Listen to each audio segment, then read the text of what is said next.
Asfaltimi i rrugës së Lurës që e lidh me Peshkopin dhe Rëshenin pritet të ketë impakt pozitiv në zhvillimin e turizmit në zonë, por kryebashkiaku i Dibrës Rahim Spahiu lajmëron se një tjetër projekt do të zbatohet në Lurë.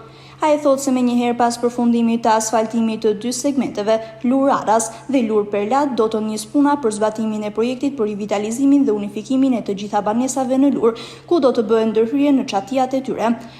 Po ashtu kreu i bashkisë Dibër Rahim Spahiu deklaroi se nga pushteti vendor do të ndërhyet për sistemimin dhe rehabilitimin e ujrave të ndotura për ta bërë Lurën sa më të pastër e të vizitueshme nga të gjithë. Marrimi i asfaltit parashikohet që Lura të ketë një bum të madh turistik, pasi Lura gjithmonë ka qenë vend turistik. Fondi i zhvillimit ka marrë përsipër për një plan zhvillimi me unifikimin e çative, me rrugë të bardha që do përfshin gjithë Fushlurën. Ndërkohë, bashkia do marrë përsipër dhe me plan buxhetin e këtij viti do të planifikojë sistemimin e ujrave të zeza. Investimet në infrastrukturë në Lurë synojnë që zona të thithë turist në çdo stin të vitit.